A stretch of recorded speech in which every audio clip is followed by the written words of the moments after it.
하나님의 말씀 아모스 5장 4절에서 15절까지의 말씀을 같이 보도록 하겠습니다. 여호와께서 이스라엘 족속에게 이와 같이 말씀하시기를 너희는 나를 찾아라. 그리하면 살리라. 베델을 찾지 말며 길갈로 들어가지 말며 브엘세바로도 나가지 말라. 길갈은 반드시 사로잡히겠고 베델은 비참하게 될 것임이라 하셨나니 너희는 여호와를 찾으라. 그리하면 살리라. 그렇지 않으면 그가 불같이 요셉의 집에 임하여 멸하시리니 베델에서 그 불들을 끌 자가 없으리라. 정의를 쓴 썩으로 바꾸며 공의를 땅에 던지는 자들아, 묘성과 삼성을 만드시며 사망의 그늘을 아침으로 바꾸시고 낮을 어두운 밤으로 바꾸시며 바닷물을 불러 지면에 쏟으시는 이를 찾으라. 그의 이름은 여호와시니라. 그가 강한 자에게 갑자기 패망에 이르게 하신즉 그 패망이 산성에 미치느니라.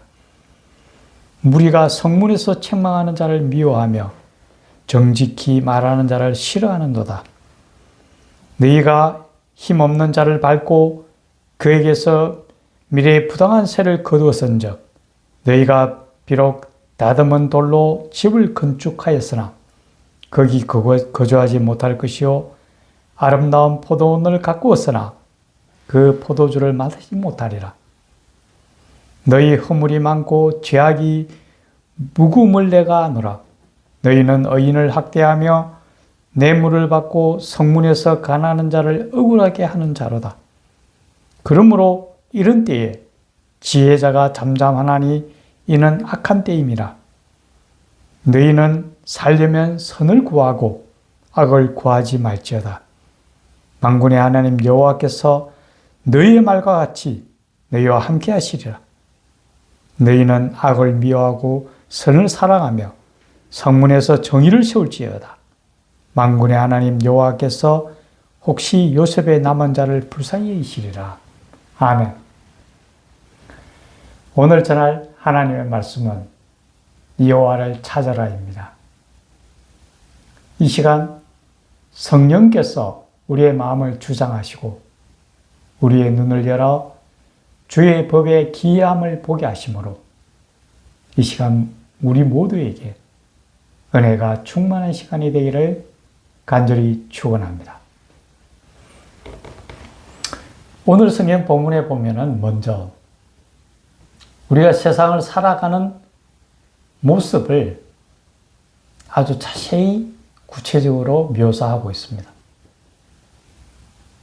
우리가 살아가는 그 삶의 선택의 결과에 따라서 우리가 어떤 결과가 올 것인지 정말 우리에게는 중요할지 모릅니다. 성경에서는 그와 관련해서 두 가지 길을 말씀하고 있습니다. 우리가 잘 아는 생명의 길과 사망의 길입니다.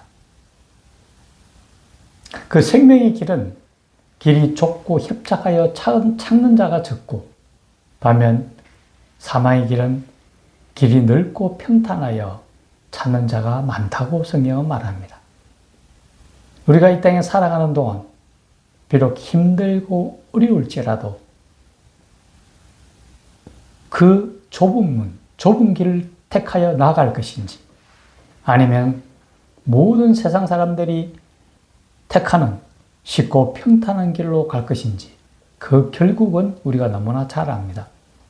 좁은 길은 생명의 길이지만은 평탄한 세상의 길은 결국 사망의 길을 이루고 말 것입니다. 우리가 어떤 길을 선택하는가는 우리 삶에 있어서 가장 중요한 문제가 아닐까 이렇게 생각이 듭니다. 먼저 오늘 본문에 보면은 오늘날 우리가 살아가는 세태에 대해서 아주 구체적으로 말씀해 주고 있습니다. 너희는 정의를 순속으로 바꾸고 공의를 땅에 던지는 자라고 말씀합니다. 한마디로 얘기하면은 분명히 옳은 것이 옳은 것으로 받아들여지지 아니하고 오히려 불이익을 주게 된다라는 거죠. 예전에 제가 들은 얘기가 있습니다. 누군가가 길을 가다가 지갑을 하나 주었는데 그 지갑을 주어서 주인에게 돌려줬는데 대뜸 주인이 그 지갑 속에 돈이 없다고 엄청난 많은 돈을 요구하더라라고 합니다. 분명히 찾아준 사람은 선하고 아름다운 일을 했는데 오히려 그것이 불이익으로 돌아오는 그런 세대가 되지 않았을까 하는 생각을 하게 됩니다. 공의를 땅에 던진다고 합니다. 옳고 바른 것이 오히려 뒤로 밀려나 버리고 적당히 포장되고 악한 것들이 득세하는 그런 세상으로 지금 바뀌고 있지 않는가 이런 생각을 참 많이 하게 됩니다.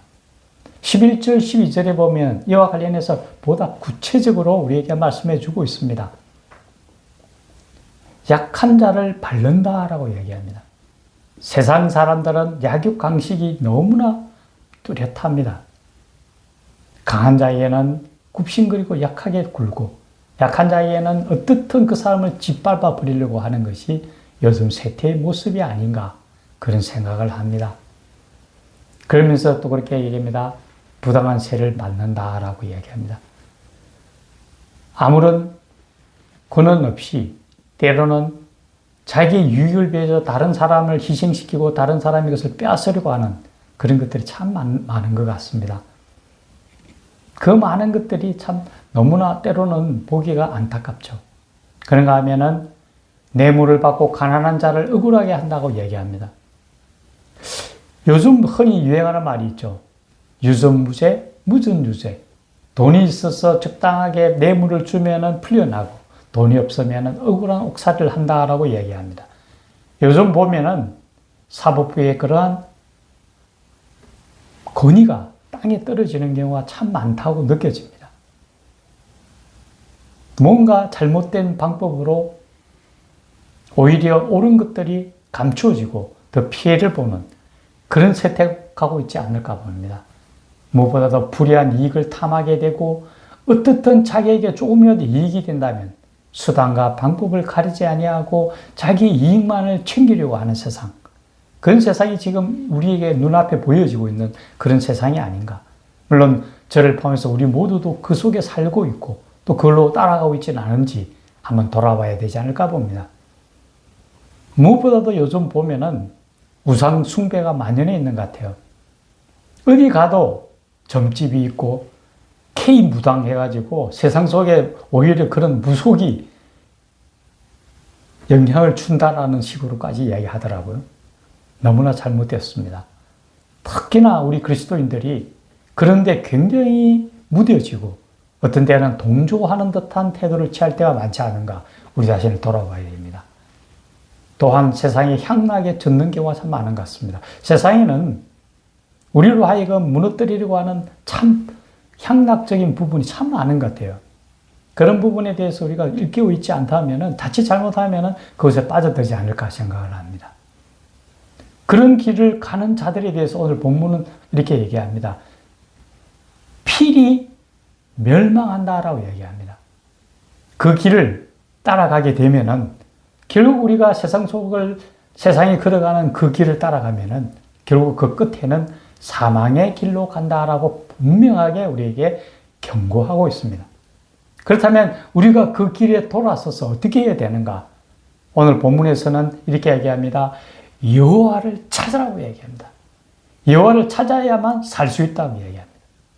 여호와를 찾지 아니하면 우리가 살 수 없습니다. 세상을 따라가면 결국 사망의 길이고 여호와를 찾아야 살 수 있다고 합니다. 그 여호와가 어떤 분인지 오늘 본문에서는 몇 가지 상세하게 얘기합니다. 먼저 묘성과 삼성을 만드신 하나님, 창조주 하나님입니다.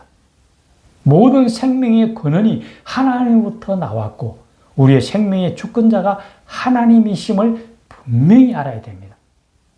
우리가 살아갈 수 있는 것은 하나님이 생명을 주셨기 때문입니다. 그 생명의 주 되신 하나님임을 분명히 알아야 할 겁니다. 또한 우주의 통치자라고 이야기합니다. 우리가 속해 있는 이 은하수, 우리 이 은하수에는 별이 약 5천억 개 정도가 있습니다. 그런데 이 우주에는 이런 은하가 2조 개 정도가 있다고 합니다. 그러면 이 전 우주에 있는 별의 숫자는 2조 곱하기 5천억입니다. 그 숫자는 인간이 헤아릴 수 있는 숫자가 아닙니다. 이미 인간의 한계를 벗어나는 그러한 숫자이겠죠. 상상도 할 수 없는 이 우주입니다. 이 우주가 이렇게 존속할 수 있는 것은 하나님께서 그것을 통치하시기 때문입니다. 우리는 창조주 하나님이며 통치 하나님이심을 알아야 합니다. 세 번째, 오늘은 섭리하는 하나님, 우리 인간의 모든 생사화복을 주관하시는 하나님, 우리가 행복하게 살 수 있도록 하나님의 은혜를 더듬지 않고서는 한순간도 살 수 없습니다. 하나님의 뜻과 섭리대로 이 땅은 움직여진다는 것을 알아야 합니다. 네 번째는 언약의 하나님입니다. 하나님께서 우리를 부르셨고 하나님의 자녀로 삼아주셨고 예수님을 통해서 우리를 구원해 주셨고 이제 새로운 언약으로서 재림의 주님을 보내주실 것이고 재림의 주께서 우리를 구원의 길로 인도하셔서 하늘나라로 인도하시리라고 약속하신 하나님입니다. 그 약속을 분명히 지키시는 하나님이심을 우리는 알아야 합니다. 그리고 무엇보다도 마지막으로 능력의 하나님이라고 이야기합니다. 세상의 모든 권능과 근세와 능력이 하나님 안에 있습니다. 세상 사람들은 세상의 권력을 탐하기 위해서 목숨을 걸고 서로 탈취하려고 싸웁니다. 그런데 그 어느 하나의 권력도 하나님이 인정하시지 아니하신다면 어느 누구도 그것을 가질 수가 없습니다. 모든 권능은 하나님으로부터 온다라는 거죠. 그래서 사도 바울은 우리에게 이렇게 얘기합니다. 내게 능력 주시는 자 안에서 내가 모든 것을 할 수 있다고 이야기합니다. 우리 자신은 무능하죠. 아무것도 할 수 없죠. 그런데 하나님, 능력의 하나님께서 우리와 함께 하시고 우리에게 능력을 주신다면 어떤 것도 할 수 있다고 분명히 말씀합니다. 그 능력의 하나님입니다. 이러한 하나님을 우리가 찾아서 그 뜻을 따라가야 됩니다. 하나님을 굳게 붙들어야 됩니다. 삶의 모든 기준이 하나님 앞에 맞춰져야 됩니다. 그럴 때 우리는 산다고 이야기합니다. 세상을 쫓아가는 것이 아니라 하나님을 쫓아가야 산다고 이야기합니다. 그러면서 오늘 본문에서는 두 가지를 이야기합니다. 너희가 선을 구하고 악을 구하지 말라고 합니다. 하나님께서는 우리에게 원하시는 것은 선한 삶입니다. 악한 삶이 아닙니다. 이제 악을 버리고 세상을 쫓아가지 않는 거 아니하고 하나님이 주신 그 선한 아름다운 길을 쫓아가는 우리가 되어야 합니다. 또 하나는 정의를 세우라고 이야기합니다. 정의를 세워라. 바른 것이 온전하게 설 수 있도록 이제 이 나라도 어찌 보면 새롭게 질서가 잡히고 어찌 보면 어느 정도는 선이 바로 서지 않을까 보입니다. 정의가 바로 설 것입니다. 이제 우리는 그 정의가 서가는 길에 있어서 보다 더 많은 쪽에서 힘을 보탤 수 있었으면 합니다. 하나님께서 원하시는 그 길은 바로 정의의 길이고 정의를 세우라고 이야기합니다. 우리가 이 땅에 있는 것만을 바라보는 건 아닙니다. 우리는 분명히 하나님의 자녀고 하나님이 우리에게 약속하신 것은 이 땅이 아니라 하늘나라입니다. 하늘나라를 향하여 한 걸음 한 걸음 힘차게 달려가야 합니다.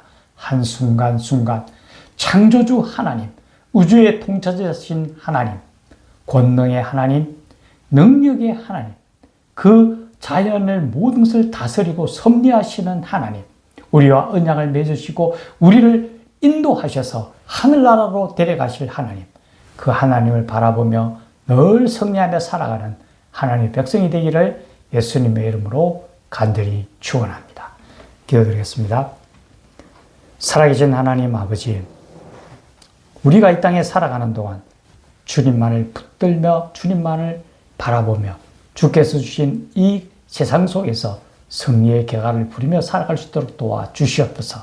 주께서 함께 하신다면 어떤 것도 우리 앞에 설 수 없으며 우리가 그것을 무너뜨리고 그 꼭대기를 발로 밟는다 하셨는데 세상 속에서 하나님의 자녀로서 승리하며 힘차게 달려갈 수 있도록 도우시고 인도하여 주시옵소서.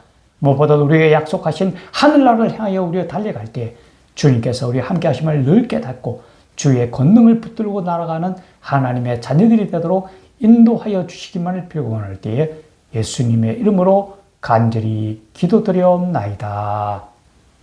아멘.